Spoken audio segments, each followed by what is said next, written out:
Hey guys, so today I want to talk about HR 127. This is something I've been hearing of on and off, but I'd never really taken a deep dive. I'd never really introduced myself into what this bill actually meant. So this morning I've been just going through HR 127. I've been trying to understand what it means, outline it a little more clearly. So for those of you that don't know, HR 127, it was a bill that was introduced by Miss Jackson Lee on January 4th.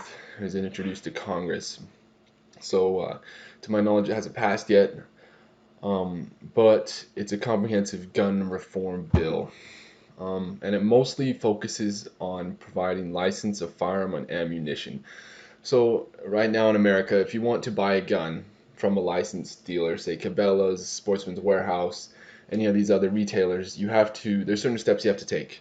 I've bought multiple guns. So first of all, you find the gun you want, uh, and then the process you buy it. And the process to buy it is you have to go through an extensive background check. So they verify who you are, you give them your ID, they verify your age, and then you have to take a background check. And the ones I took, it was just on a laptop or an iPad, and you answer questions, and then once you're finished with that process, then it takes time to go through the actual system. So very rarely, I've seen it happen a couple times, but usually if you want to buy a gun, there's a certain waiting period. It could be an hour. The longest I think I had was a week or 2 or 3 days. Um, but that it takes time for your background check to clear, and then once it's cleared, you pay the money for the gun, and you walk away with the gun. So there's really no gun show loophole that at least I've found. That'd be nice if there was one. I could buy unregistered firearms, but I've never experienced that. I've never seen it. Every firearm I've ever bought has to go through a background check. And once you've gone through that background check, that gun, the government knows you have that gun. It's registered to you. There was one time I was out on my dirt bike. I had just bought it, and I was out just tooling around, and I crashed. I crashed really hard, and I didn't. And I had at the time I was carrying a pistol of mine, and I crashed. I hurt pretty bad, so I got up. I went home after that. Messed the bike up a little too, also. But when I got home, I realized that my gun was gone. I guess in the crash, it had fallen out of my waistband, and so I went back. I couldn't find it. It was a big area I was riding in, and I couldn't find the gun, so I kind of just chalked it up to as a loss. I lost a $300-400 gun. It sucks, but that's what happens when you're not careful sometimes. But probably a week later, I got a call from the police department there where I was working at the time, and they had found the gun. Somebody had found the gun, turned it into the police, and the police were able to check that serial number of the pistol I had and backlog it and see who the owner was. They reached out to me. They said, "Hey, somebody found this weapon. Can you come in, verify it's yours? And then if it's yours, everything's good. You can just have the gun back." So I went through that process, got my gun back, and I have the pistol still, which is nice. But it goes to show that every gun that you buy, that I buy, is already registered. The government can track those guns. So there's no gun show loophole. Um, but first off, before we go into take a deep dive in HR 127, I kind of want to talk about the Second Amendment. So the Second Amendment I don't think it's been misconstrued. The Second Amendment, the average American citizen owning a weapon was never about hunting. Never has been. It's always been about self-defense, whether that self-defense is from another nation, from another person entering your home or your property, or even self-defense from your own government. And I think the founding fathers, they understood that better than probably anybody at the time. They had just finished fighting off the British, probably one of the strongest nations in the world at that time, and the only reason they were able to win that war was because they were a well-armed populace. Excuse me. So, the Second Amendment states, "A well-regulated militia being necessary to the security of a free state, the right of the people to keep and bear arms shall not be infringed." So lots of people, they take a well-regulated militia, that's the Army, National Guard, being necessary to the security of a free state. Nobody really doubts that. Everybody knows if a nation wants to remain sovereign, it's got to be able to defend itself. It has to. But then there's a comma. "The right of the people to keep and bear arms shall not be infringed." So the people, it's not talking about the state, it's not talking about the government, it's talking about the people. That's you, that's me, that's everybody else. To keep and bear arms shall not be infringed. So the keep and bear arms shall not be infringed, it's not talking about a well-regulated militia, because everybody knows a militia that's armed with sticks and stones is not a well-regulated militia, and it's not going to be able to defend itself or defend its nation against anybody else. The militia is kind of, a militia is armed. If you're talking about an unarmed militia, you're just talking about a bunch of rabble, a crowd. It's not really militia. So the security, the right of the people to keep and bear arms shall not be infringed. That is talking about the people, not the government. But the shall not be infringed applies to the government. And so I think we need to clear that up, that the government cannot infringe upon our rights given to us by the Constitution. Actually, given to us by God. The government is there to protect our rights that are given to us as human beings. So let's take a dive into HR 127. So today I went through it. I just kind of outlined everything I read from it, put it on a Word document here just to make it a little bit easier to understand, a little more clear. So I kind of just read through the whole thing, the whole bill of HR 127, and then just in order, I just kind of distilled it down to what it was saying in less lawyer terms and more normal English. So first off, it starts and it talks about buying a weapon, or if you're in possession of a weapon. So once this bill takes effect, this is kind of the steps that need to be taken. So when the bill takes effect, every weapon you buy or every weapon you have in your possession, you have to present certain information to the ATF. So the make, model, serial number of all the firearms you have, or a firearm you buy in the future. And so you have to present your identity, so you have to show that you're the one that's owning this weapon. You have to show the date the firearm was acquired, where the firearm is and will be stored. So you have to tell the government where you're keeping your guns. Which the only reason they want to know that is so that if there was at a future date they can come and take them. You don't care where something is if you don't have a plan to take it. If the firearm is loaned and a note specifying who, where, and for how long a firearm will be loaned. So if you're going to loan the firearm, you have to let the ATF know, or the Attorney General is also they talk about. You have to let them know that you're loaning this firearm, for how long, where it's going to be, and who's going to be in possession of that firearm.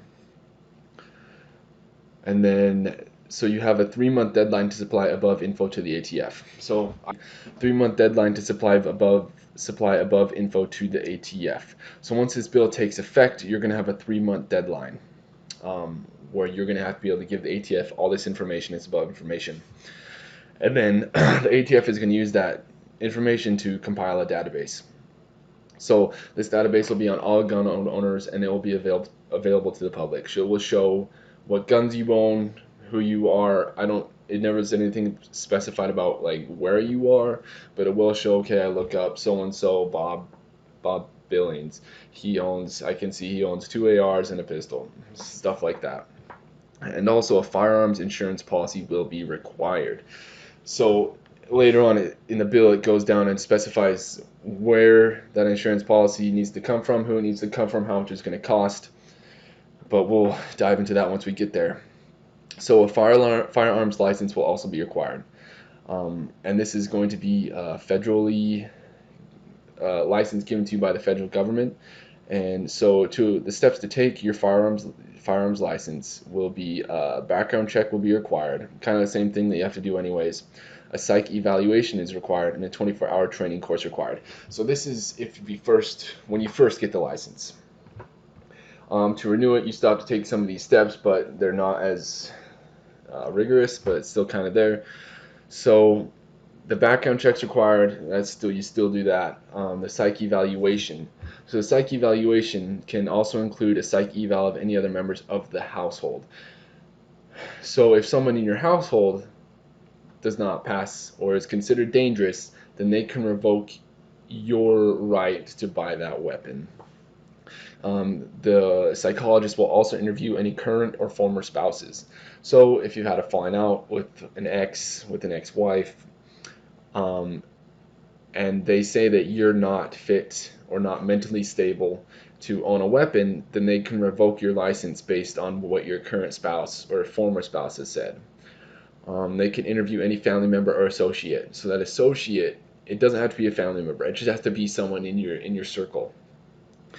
And so if any of these people give testimony or witness that you are not a mentally fit person, then you can't own that firearm. So license can be suspended for lack of firearm insurance or imprisonment exceeding 1 year. License can be suspended for these two reasons below. So your license can be suspended, not revoked. It goes into revoking, but the suspension can be a lack of firearm insurance, so you don't keep up to date on your firearm insurance, or you have an imprisonment exceeding 1 year. So if license is revoked, all firearms and ammunition must be relinquished to government. So if your license is ever revoked, then you have to give all your weapons. Everything. Your weapons, your ammunition, has to be relinquished to the federal government. So to renew your license, you must apply to ATF, must pass background check and psych evaluation, and complete 8 hours of training. So this is to renew your license. And it's the application process is a little more hard. I guess it's 16 more hours more strenuous, but to renew the license, same process, just with 16 less hours of training. So to get your firearms insurance, it must be bought from the government, and it's going to cost about $800 a year. That's every year, as long as you want to own the license, the insurance, which is required for your license, then you must pay $800 a year. So in the bill also states it is unlawful to give or sell firearms / ammunition unless prior notice to ATF is given. So you have to let the ATF know, no matter what. Even if it comes down to ammunition, you want to give your son, you want to give him a box of 22s to go shooting. Well, he's not 18, so it goes later on in the bill. It goes into somebody that's under 18 having ammunition or firearms. There's a penalty for that, but you can't even give your friend. You can't give him some ammo if he wants to go hunting. But if you want to do that, you have to let the ATF know first. I don't know how that's going to be. If it's going to be a database where you just send an email or something, we'll have to see though. So, and then here it goes into penalties. Penalties for owning firearm ammo without license and registration. Fine no less than $75,000 and no more than $150,000. So if you own a firearm or ammunition without your license and registration, so the license is what you buy from the government, and that's what requires the background check and the psych evaluation and all that. But the registration is what you have to let the ATF know. It's this above information: the make, model, serial number of firearm, who you are, where the weapon's going to be, stuff like that. So if you're in violation of the license or registration, then you're fined no less than 75 and no more than 150. So no less. That means you break these rules above, no less than 75. 75 is the minimum. Imprisonment no less than 15 years and no more than 25 years. 15 years is the minimum, or both. So you can have your 75K fine, 75 to 150K fine, your 15 years to 25 years in prison, or you can have both. Some pretty crazily strict punishments for exercising our Second Amendment right. So the penalties for transferring firearm and ammo to an unlicensed, unregistered individual: it's a fine of no less than 50, no more than 75, imprisonment of no less than 10, no more than 15, or both. Same thing, penalties for sale or gift of firearms ammo without first notifying ATF: no less than 30, no more than 50K, imprisonment no less than 5 years and no more than 10. Penalties for loaning firearm without first notifying ATF: no less than 5K and no more than 10K. And then it goes into, this is transferring firearms or ammunition to persons under 18 years of age. So if they find out that you had done this, if you had given these firearms or ammunition to someone under 18, then the fine is no less than 75, no more than 100. Imprisonment no less than 15, no more than 25 years, or both. But where it goes, it's a little more serious if the minor commits a crime, unintentional shooting, or suicide. No less than 100K, no more than 150K, and imprisonment no less than 25 years and no more than 40, or both, of course. So they can hit you with both those. So, and then here's the penalties for possession of firearms slash ammo without government insurance policy. So if you don't have the insurance given to you by the government, then a fine of no less than 50, no more than 100, imprisonment no less than 10, and no more than 20 years, or both, of course. What I think is crazy about this firearms insurance is I've lived, except for 2 years of my life where I lived in Asia, the whole rest of my life has been in the western to Midwest United States. I've known hundreds, thousands of people that own weapons. I worked in the oil field for 3 years, and guns and oil field workers are like, that's a thing. Every oil field worker, he's got a couple of guns, he buys them all the time, you get paid a lot, so you can buy lots of guns. I've known hundreds, thousands of people that have had weapons, own multiple weapons, and there's only one person I can think of that has had two, actually, that's two. There's two people I know of that have had negligent discharges, and one person I know that negligent discharge resulted in a fatality. But that was 30 or so years ago. And those are people I know. I've never experienced a negligent discharge. I've never been there when there was a negligent discharge. I've never seen anybody shot. So this insurance policy is absolutely insane. $800 a year for something that I've owned guns for, I don't know, 15 years of my life, and never once have I caused any damage with that weapon. I've never accidentally shot a building, shot a house, shot a car, none of that. So this insurance policy is just a tax. That's all it is. It's not really an insurance policy. It's a tax. And then also in the bill, it talks about possession of certain things. So, and it is unlawful to possess ammo of 50 cal or greater. So, your 50 cal Barrett rifle, you can't own that anymore. You can't shoot that anymore. So that is now limited strictly to military and private contractors. And then the next thing they go into is unlawful to possess magazines of more than 10 rounds. So most ARs, except if you live in California, are all 30 round mags. I don't think I've ever seen a 10 round mag, actually. Every mag I've ever seen, most of them are Magpul 30 rounds. All the mags I have, Magpul 30 rounds. But if this law passes, I guess, if this bill passes, it will be unlawful to possess magazines of more than 10 rounds, except for 22 rimfire. So if you got a Ruger 1022, you can still keep your banana magazines of 30, 40, 50 that it's got. So penalties for possession of ammo 50 cal or greater: fine no less than 50K, no more than 100K, imprisonment no less than 10 years, no more than 20, or both.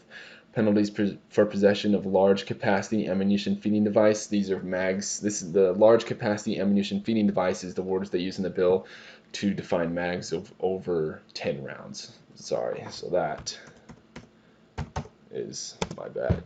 Mags of over 10 rounds. Fine no less than 10,000, no more than 25,000. Imprisonment no less than 1 year, no more than 5, or both. So I don't know if if you have these magazines and this bill passes, you'll just have to destroy them, I guess, and we'll have to see. We'll have to see it passes. I hope not, because this is probably one of the biggest infringements upon our Second Amendment that has happened in quite some time for sure.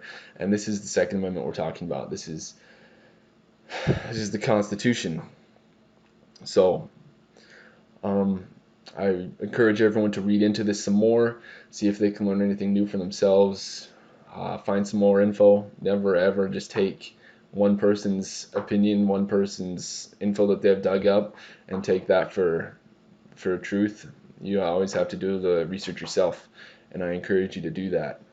Do what you can to stand up for the Constitution, and remember that silence is complicity. When it comes to things like this, when it comes to the freedom of America, that silence is complicity. I appreciate everyone for watching. Have a good day.